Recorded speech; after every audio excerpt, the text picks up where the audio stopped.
Okay, we're on. Hello, hello. Oh, Hello. hello. Th- I am Nate Smith with Extinction Rebellion New York, and on the third episode of our brand new podcast. And we have a very, very exciting guest today that I know that we will all be learning a lot from. So I'm glad to dive into some of the most important issues of our current moment with him. We're still in Italy, where some of these problems are the most pressing and where our guest today is from. Antonio Scurati is a brilliant writer and teacher currently based in Milan. We were just talking before we started about him being from Venice, Venetia, so we will be hearing some about that.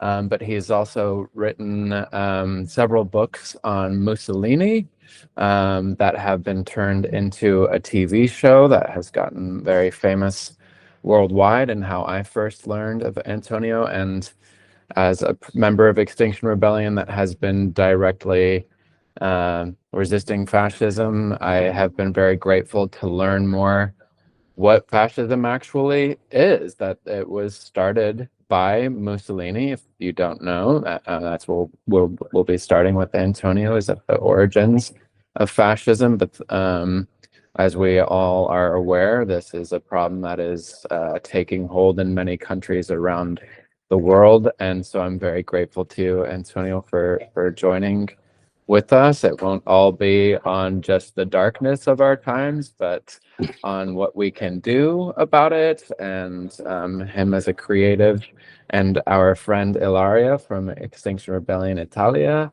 who is joining, who is also an artist and activist, a brilliant person, who'll be helping with translation and joining the conversation. So without further ado, Antonio, thank you for being with us again. And if you would start at the beginning here with fascism, like I mentioned, the phrase originally comes from a Roman symbol, the fascist, correct? And I know that that Yes, was what. yes, yes, yes, Nate. Yeah, originally it came from an ancient Roman symbol. Yeah, but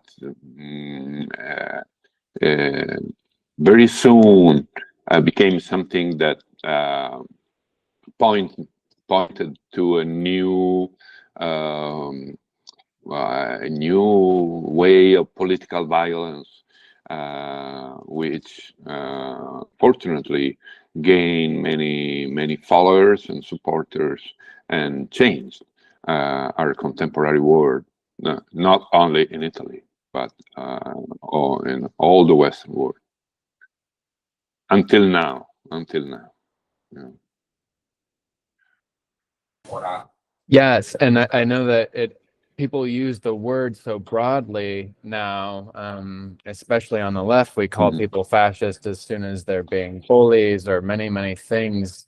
But I wonder if you might help define what it is exactly, and especially for Mussolini, and in what ways you are seeing the comparisons to today, not only with Meloni in Italy, but Trump is often obviously compared. So both the true definition as it was with Mussolini, and the similarities you see Yeah. with the current leaders. Well, it's not easy to define fascism, of course, but if we look at the historical fascism, we are in the 1920s, last centuries, just one century ago, 100 years ago. The most peculiar uh, uh, character of fascism, as I already said, was violence. Okay, violence, physical violence. Um, Fascist seized the power in 1922 with March on Rome, but they started to fight for the power um, right after the end of World War One. Okay, they were all former commandos. They all fought in World War One in special forces. They were called arditi.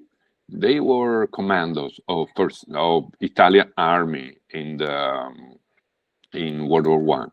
They were professional of violence, of killing. Okay, and they brought the war violence into peacetime. From the trenches to the cities. Okay, they used to say, they tell us that the war is over. We left. We are the war. Okay, it's the same thing that the first Nazi activist militia used to say in Germany 10 years later. Okay, so they use violence as political tool for fight into and against democracy.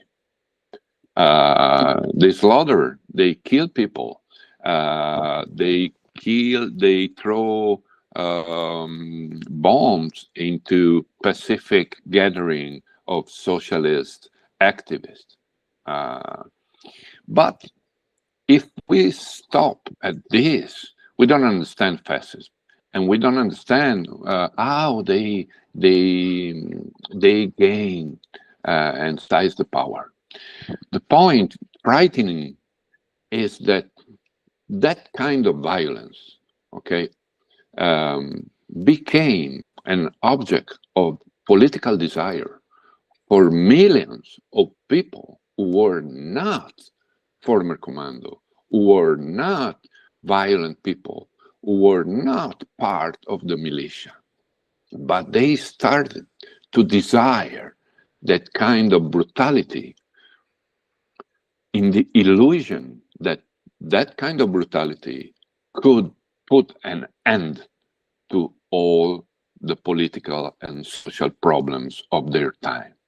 Okay, in Italy, in the 20s of the last centuries, millions of good people, let's say, okay, workers from the small bourgeoisie and the great bourgeoisie, started to see in the brutality and violence of fascism a solution through the complexity of modern world that they could not manage anymore. I always talk about fascist violence and fascist seduction. If we only watch fascist violence, we don't understand how fascist violence can prevail. The most uncanny and frightening and decisive part of fascism is seduction. And the things go together. They go together. They go along. I always say in my novels about Mussolini and the rise of fascism, and in my essays, that Mussolini raped Italy with one hand, but while he was raping Italy with violence, with the other hand, he was seducting Italy. And I think that I'm sure that something similar, very similar, it's happening again in our days, nowadays, in Europe and in America, Northern America and Southern America. I always refuse to use the word fascist in a very uncritical way, okay? But not because I think that what's happening in Europe and in America is very far from fascism. No, because I was afraid, and the facts prove me right, that if we kept using the word fascism, okay, to define what was happening in Europe and is happening in Europe and North America, that would be misleading. Because if we expected to come back, okay, the fascism with the same characters it had 100 years ago, the dark skirts, the militia in the streets, marching in the streets, we would be watching in the wrong direction. I have always said it is coming back. It has already come back, but with a new face. Don't look in that direction. Don't expect from the future to bring you back Mussolini and his black skirts and his black militia. They're already here. They win the election. They are in the parliament. They don't kill people in the streets, okay? But they're already here. Well, I see Ilaria, how do you say, nodding with his head, because unfortunately today they killed someone in the streets in Minneapolis. Okay, but and we must mourn for that poor person who was killed in the streets by a kind of fascist militia. There is no doubt about that. Okay, I'm very, very, very shocked and sad about that, because I know it was coming. But I've been saying this in the last 10 years. Don't expect the militia in the streets. They're already here. Okay, they win election. The populist leader movements party, they take the heritage of 20th century's fascism, not as a whole, but in some essential parts, And one of the most dangerous aspects for liberal democracy in our days is that they share some characteristic of historical fascism, but they officially refuse the political violence, okay? And they make their move inside the rules of liberal democracy by accepting the election rules and taking power in a legal way. But the day after, they start to destroy democracy from inside. Sorry, maybe I talk too much. You just No. You couldn't be more correct and enlightening, because I think it is something that makes people, especially who might care and want to respond, it's been a debate like, oh, isn't this authoritarianism or fascism? And what you're saying is, like, in a lot of ways the problem is already here, and I'm appreciating that you're naming it. Won't, of course, will not look exactly the same way, the same as Meloni looked at prior leaders, and prior leaders looked at prior leaders to learn from what they did so that they don't run into the same problems.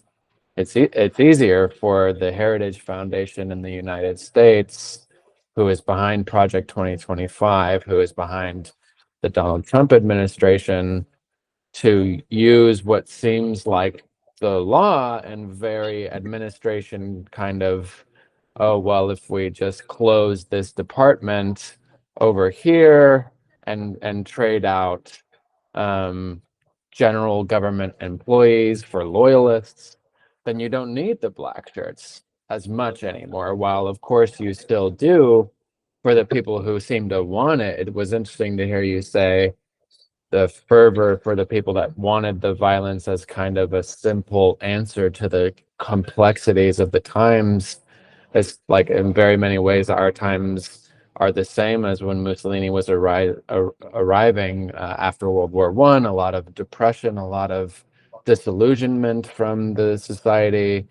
They had their Spanish flu at the same time, like very similar to COVID.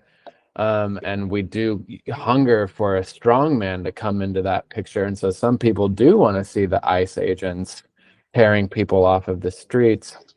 But it's if you're waiting to see them fly a flag and say, I'm here to end democracy, they're not as likely to be that overt, while we need to take so seriously the times that they do. Like we just protested at the Young Republicans in New York, who are the chapter of the hard right in the United States that had the leaked Nazi chats, approving of Hitler and the Holocaust.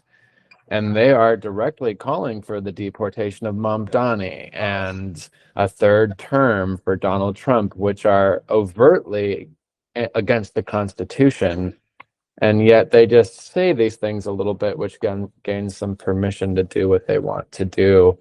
And it seems legitimate as the takeaway from what you just said that I'm drawing. I'm also curious that something like the Heritage Foundation in the United States is backed by many corporate interests, and that you can't separate the private interest and the money from the power. And I know that Mussolini had a quote that fascism would better be described as corporatism, as a merger between the governments and the corporations. And I know that Ferrari spoke at one. I learned from your book. Ferrari spoke, the famous car maker, like kind of like Tesla, backed the fascist rise. What would you say historically and in current context the corporate role has in all of this? Well, historically, Mussolini was a son of the people. He came from a poor family, and he was always proud of it. It was part of his personal myth. He came from the people. He was from poor people, and that was true. That was true. But very soon in his road to power, he had no hesitation in taking the money from the corporate Italy. You see, Mussolini started his political career as a young leader of the Socialist Party. Not everyone knows that. He was a very admired radical leader of the radical revolutionary wing of the Socialist Party before World War I. And then he was kicked out of the Socialist Party because he changed his mind about war. The socialists, they were against war. We're talking about World War I, okay? Because they thought there was an imperialistic war. It was against the people in every nation. But Mussolini changed his mind, and he started to write. He was the director of the Socialist Party newspaper, which was called The Avanti. Okay, he started writing that Italy should join World War I. Should be part of this fight who would change the world. And so he was kicked out of the Socialist Party and hated from his former compagni, from his former fellows. And so he started to seek a new road to power. And he was socialist, and he became fascist. He invented fascism. He was against the corporate power, and he took money from the corporate power. He was against the church, as a socialist, and he signed very historical agreement with the Pope and the church. He was for free love. He did not marry his wife when they were young. They were against marriage. And of course, when he became the Duce of Italy, he married his wife in church and so on. And that's typical of the populist leader. No, he had no ideas of his own, no strategy, no vision of the future of his own. He always smelled the air, the wind, and he used to say that about himself. He used to say, I'm like the beast. I'm an animal. I can smell the wind, and follow, lead. That's typical of every populist leader, even nowadays. They can lead people by uh, following them, stepping one step behind them, not two steps, there are too many, but one step, and smelling their feelings, their bad feelings, always bad feelings, their fears, their discontent, the feeling of being let down, of being betrayed, of being forgotten, and they blow on that. That's typical.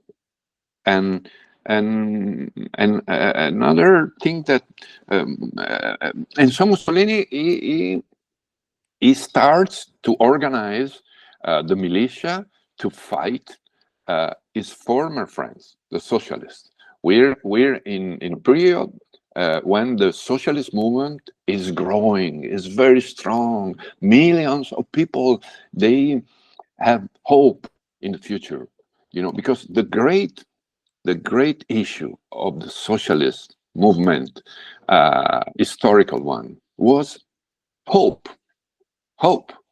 The socialist idea, this very bright idea, was saying to people, to the oppressed, to the humble people, the life of your son will be better than yours. And the life of your grandson will be even better of your son's life. Uh, the world will improve. Things are getting better if you fight for them, if you work hard for them. In one word, hope. The Socialist Party was the party of hope. Their symbols was the rising sun, tomorrow's sun, the sun of tomorrow, the sun. Okay, and Mussolini came from there. He knew that. He was very clever, very smart. He was not a ridiculous man. He was very smart. He was the first populist leader in history. My thesis is that Mussolini was not only the founder of fascism, he was even the archetype of populist leadership. That's why it's so interesting to look at him now. So he came from the party of hope, but he was kicked out. And so he had an insight, a very powerful insight. He understood that there is only one political passion stronger than hope, and that is fear.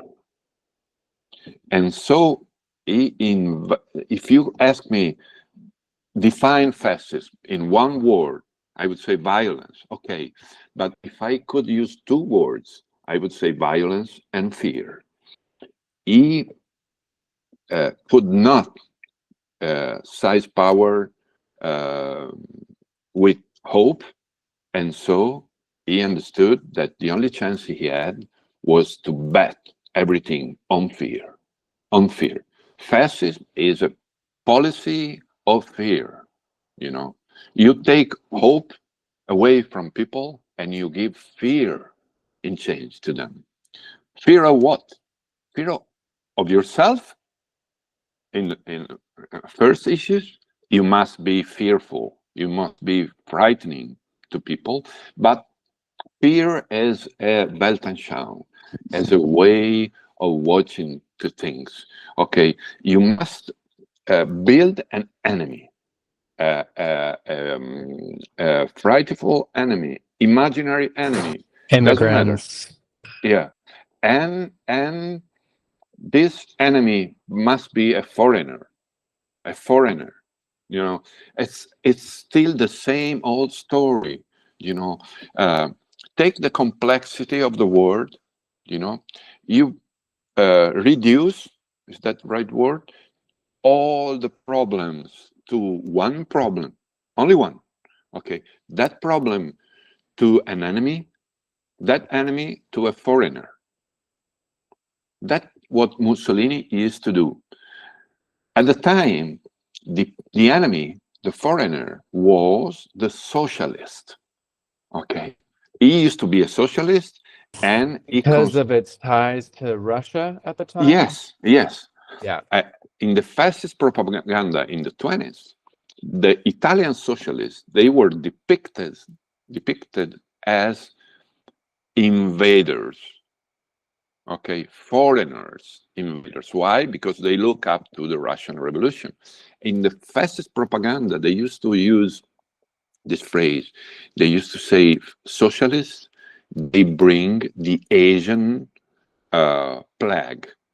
Okay, how smart they were, because we had the Spanish flu. Millions of people had died because of that. So that imagery was very, very in use. So they bring the Asian flu. They're not Italians. They're invaders. And you would say, but they are Italians. You grew up with them. You used to be a socialist. No, no. They bring the Asian flu. They're invaders. They're foreigners. They are for stranger foreign army, on our national land, on our fatherland, and so you can kill them. You must fear them in the beginning, but this the second move on Mussolini. He used to spread fear, everywhere. The invaders are here. You must fear them. They will take everything away from you. But then he would say, fearing them, to be scared, it's not enough. You must hate. You must hate. Switch from fear to hate. Because you see, fear is a depressive feeling, it goes from outside to inside. Hate is exciting, it goes from inside to outside, and that used to be Mussolini 100 years ago, and I'm afraid, talking of fear, that you see that way of playing the game, it it, it has already come back. It's insane how similar how Mhm. repetitious it is that Obama's campaign word was hope. Yeah. The word Yeah. hope was the single word that drove Obama into office, and that sent the right into a tailspin of, they called him a socialist and put pictures of him with Hitler's mustache on him, saying he was taking us so hard left, which is arguable. He was very much a corporatist. But Donald Trump sat at the White House event where Obama made jokes about him, and you could see, similar to what you were saying about Mussolini, there's a certain desire to just be back, to be the man of change against the people who are discounting you, regardless of your beliefs. That Donald Trump, I mean, he has certain practices that go very far back in his business properties that are very racist. He had a famous lawsuit in New York for discriminating against Black people. But you've never heard him say very much about immigrants until he's running for office and following the playbook of the fear. And to bring it into the present, and to include you as well, Ilaria, I know you've got to leave in a couple of minutes, but the current fear that brings us, and it's such an interesting reason to be talking to you, Antonio, is that in the United States, at least, and I'm sure this will continue across the world even more than it already is, the fear is not only the immigrant, but like the socialists were, the current internal threat is Antifa. That anybody who is against anti-fascist is now such a broad, as the three of us know very well, there's not a real group called Antifa. That it doesn't exist. And I know, Antonio, you identify as, and everyone should identify as anti-fascist, against fascism, but they can use this word to create fear of, even down to the woman killed by ICE. They say that what she was doing was an act of terrorism by putting her car in the street. Now this is called terrorism, and they can say Antifa. And I know Ilaria is a member of Extinction Rebellion. We're seeing some of this with the movements in the United States, but it's been illuminating to be here in Italy, where Meloni's secret police are raiding these community centers. Last night we were in a community center in northern Italy that's very similar to the ones that I'm now in Turin, where there was one that was shut down by the hard right. And these are places that hold music nights. And sure, yes, they're leftist. We should be allowed to have political beliefs, but now just being on the left, even if you're just having a food distribution service, makes you, they can just label you with this vague term of terrorist, which we saw start with George Bush and other people as well. But I would just like to hear maybe briefly from Ilaria, and then Antonio, you can say more about Sure. what this is looking like in Italy, because I know that the movement is being infiltrated with this kind of label of an internal threat as well. So yeah, what we experienced as a movement is that this repression that is getting more, is getting stronger and stronger, no? And also the simplification of what we bring, like people, and also the people on the streets sometimes. They really reduce what we have to bring, what we have to offer, and they want to enter in a discussion with us many times also about the climate. But the thing is, more people feel free to label us as enemies, as eco-terrorists. That's the word that is being used by the media also, when we do some actions, some also artistic actions, let's say. Like street plays, they're not bombs, they're theater on the Yeah. streets.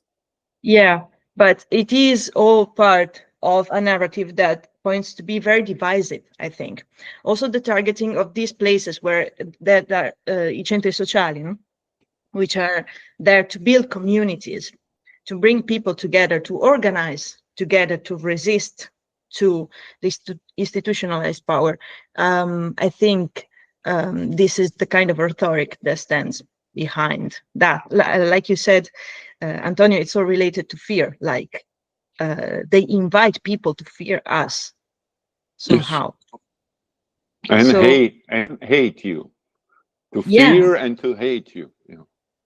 yeah, yeah. So and we can see that when this kind of rhetoric kind of grew over the media, also the police repression became stronger towards our movements. So really, very briefly, just to describe the latest action that we did with XR Venice, we poured some chemical substance, just innocuous, completely innocuous from an ecological point of view, into the water of Venice to turn them green.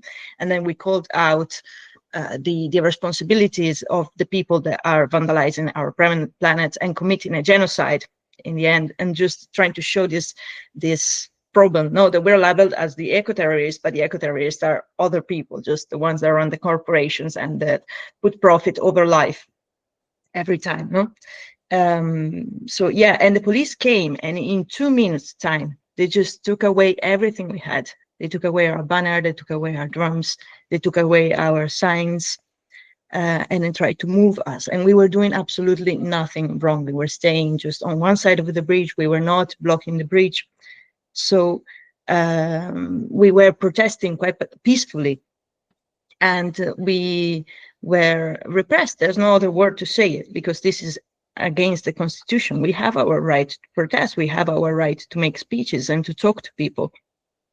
So that happened, and also a lot of legal procedures that happened after, no, to intimidate us, I would say, but they are absolutely well, preposterous, because they have no factual ground, you know, to be advanced.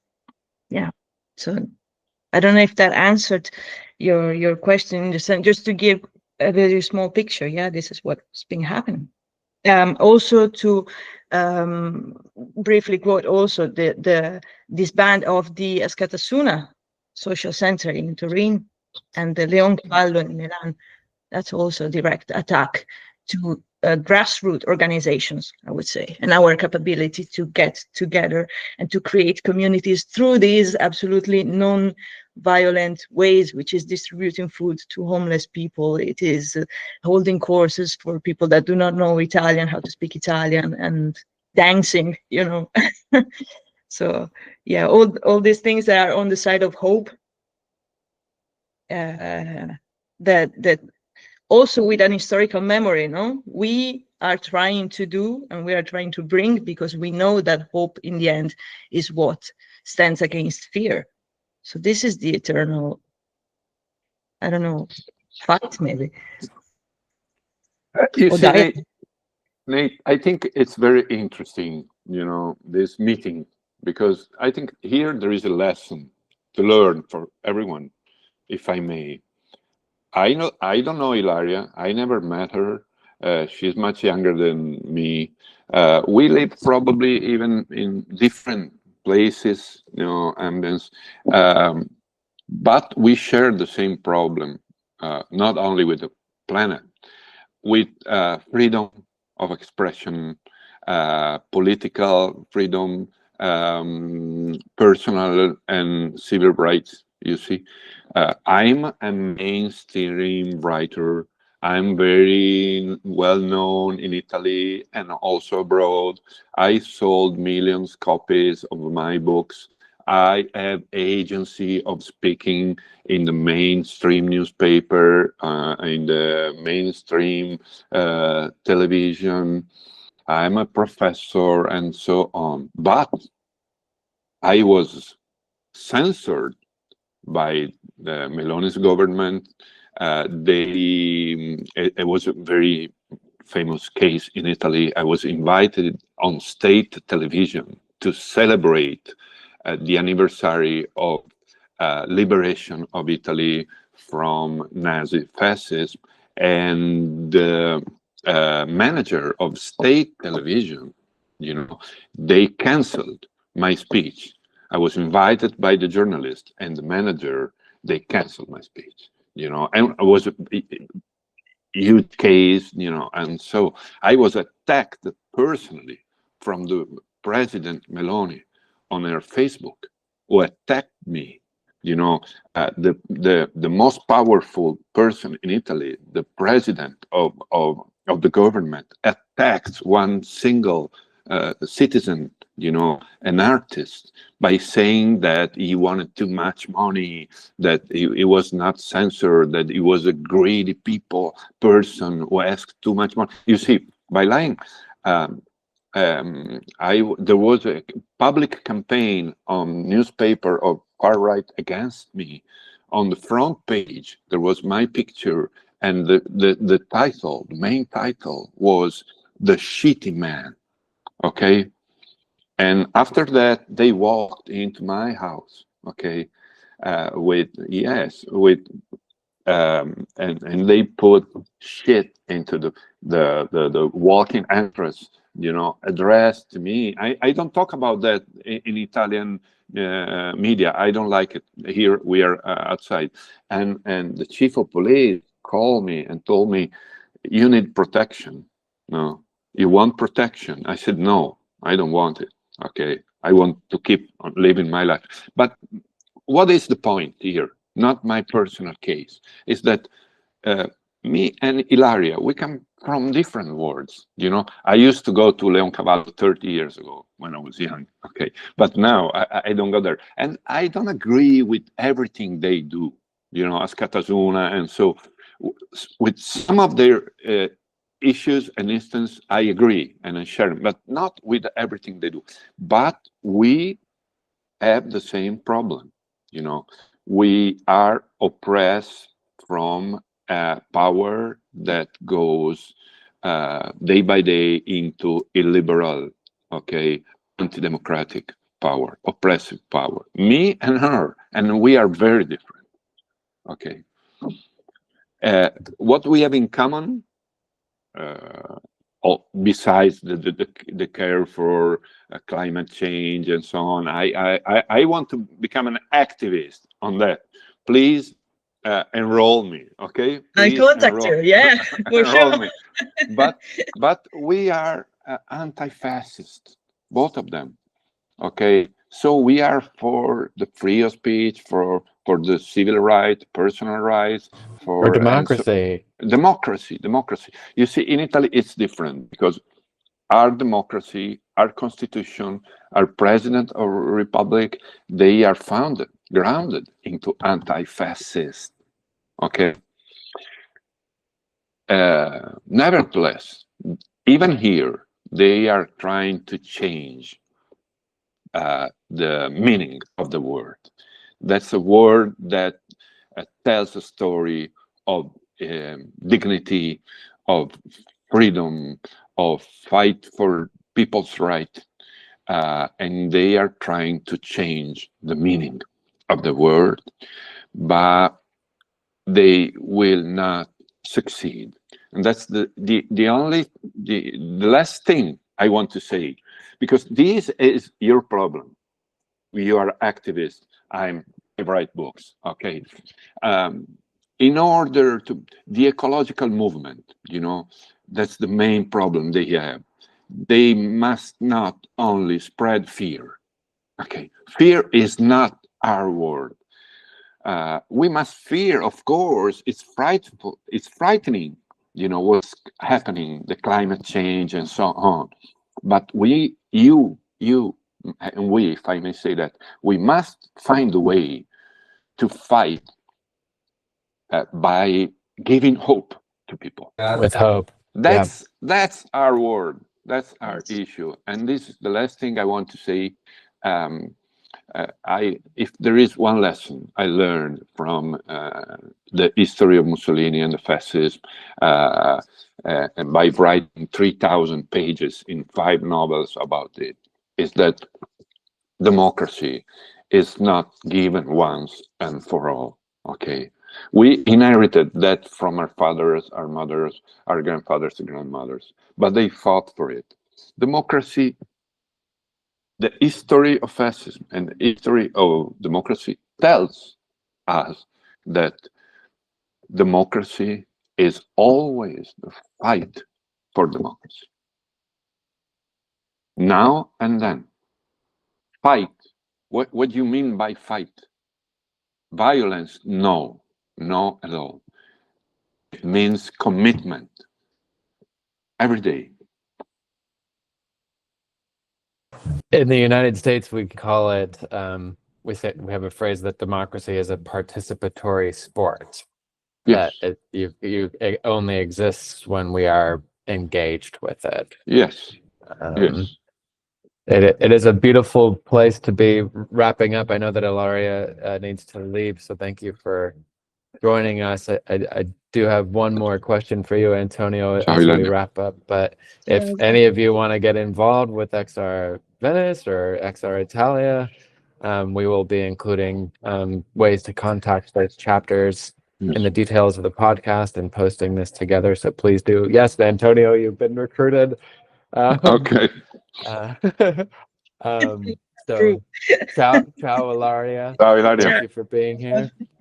But both of you, to finish on our last question, I wanted to hear even just a little bit about your book that you mentioned about the post-apocalyptic future in Hmm. Venice, but I see that as a way of activism for sure, that you're drawing attention from the powers like this because the word is so powerful, and that Mussolini was also very good at utilizing media, and I'm understanding 1984 and the manipulation of language so much more than I could have when it was just in a book. Now that I'm seeing it around me, they call these uh, people that now I am an eco-terrorist when I, try to spread the word about the earth.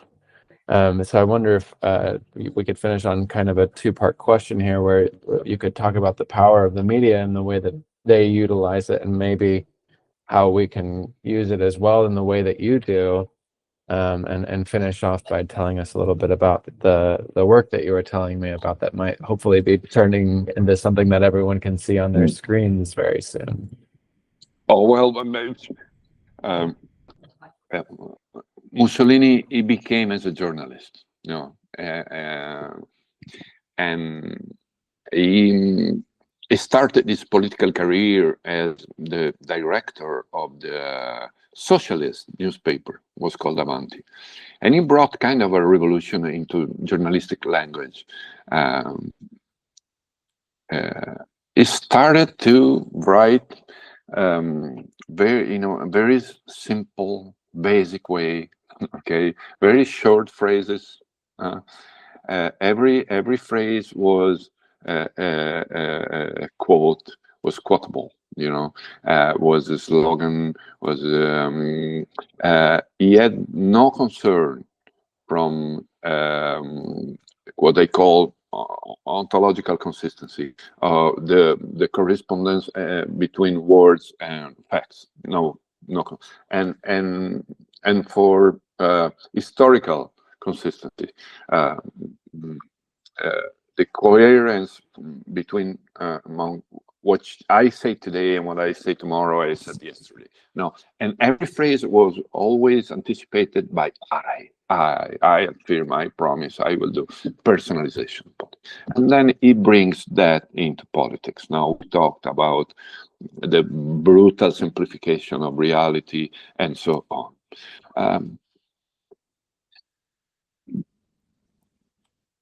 Of course, now we are facing a new threat to freedom of thought, freedom of expression, coming from the new media, even much more powerful than newspaper used to be, and mainly coming from social media.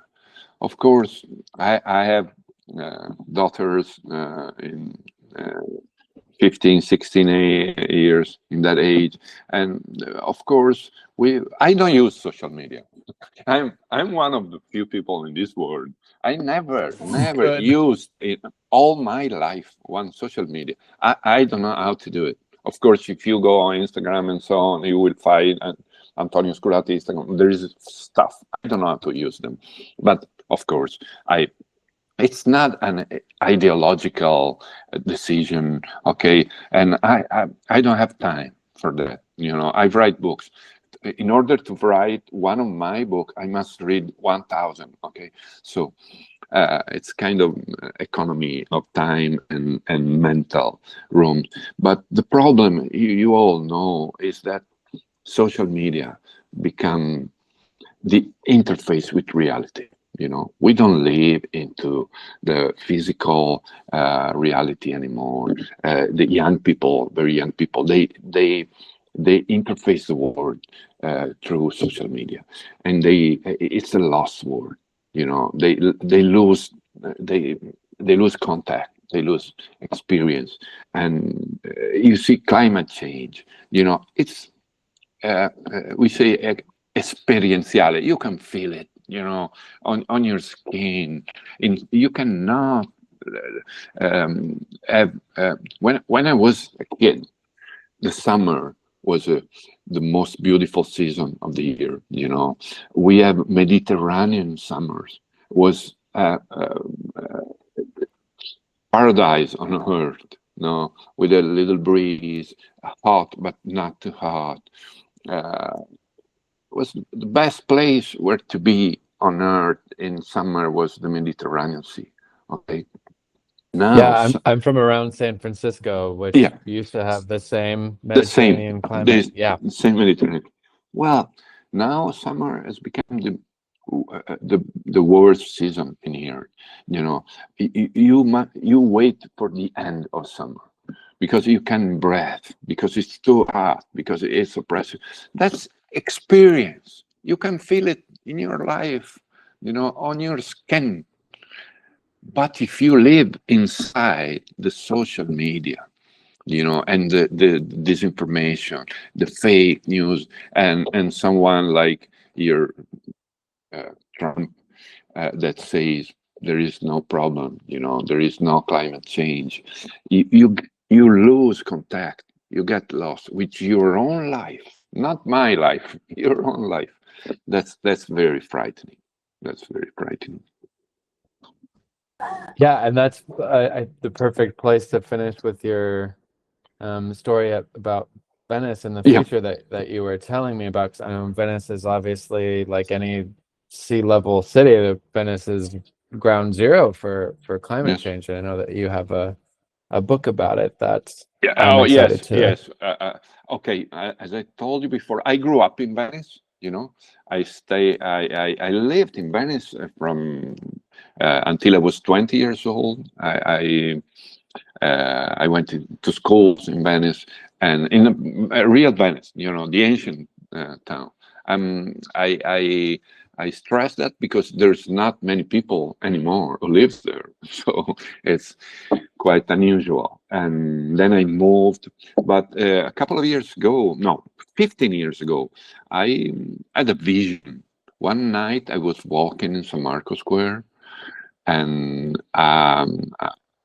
was watching what Venice had become in the meantime. The flow of tourists, the weather, and so I had this vision. I saw San Marco Square as the new Colosseum. A place where gladiators would fight against themselves for a new public. From spectators. And so I wrote this novel. It's called The Second Midnight, which is a way to sign the end of the human life on the planet Earth. The second midnight, in which Venice was, how do you say, sunk now for the big wave. Okay, after the climate change, and then an international corporation buys Venice and rebuilds Venice, a new fake Venice, as a place for the fun of the new rich of globalized world, and who come there from everywhere to have a few days of lust and fun and vicious pleasures, which they buy and they pay. And the last Venetian survivor, they are pushed into one corner of the city, and they are forbidden to have uh, uh, children, to give birth to new life. They are condemned to extinction.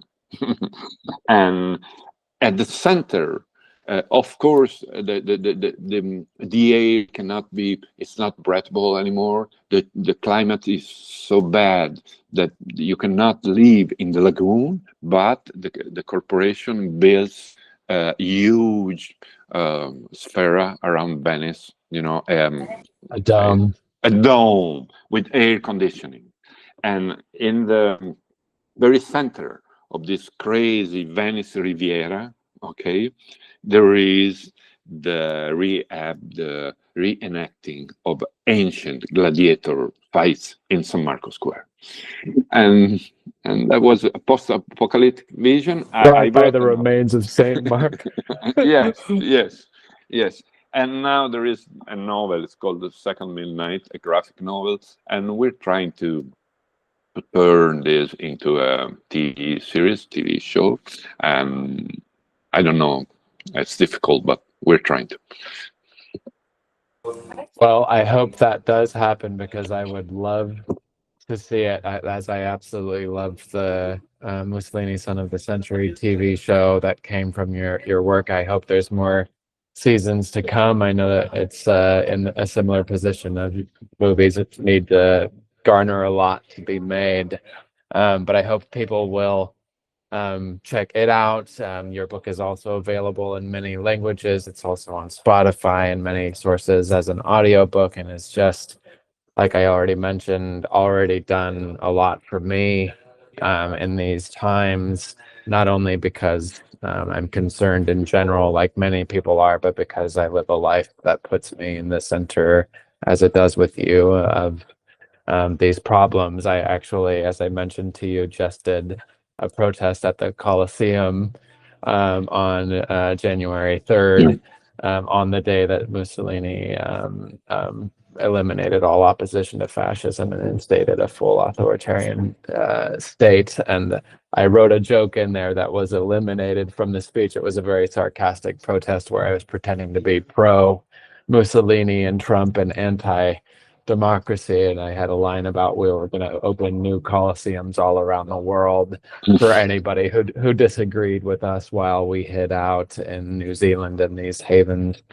But I know that work like yours is endlessly important for people to imagine, to both understand better what this power is like, and what its intent is, which is violence and destruction, but that it is our job to be the ones imagining and knowing that there is another way, no matter how much climate collapse is already locked in, no matter how much oppression these governments continue to create. Part of me feels like your hope has been so infectious, and I returned to this way of looking at things where, yes, 99% of me may bet that things are going totally dark, and the climate will absolutely fall apart, and we're just going to be living a nightmare, reach a second midnight. And yet in that 1% where things are not about what you can bet on and what you can analyze, anything is possible. And any world that we want to create, even while some countries have to be completely evacuated or new systems have to be come up with, we can do wonderful, wonderful things. And so I really appreciate that you have turned our attention so much towards that hope in this conversation. And I hope that you and I can stay in touch, and Yeah, sure. Sure. People will follow your work. Grazie. Thank you for everything you do, and keep on fighting. Okay. Yes, you too. Grazie mille. Ciao, ciao, ciao, Nick. Ciao.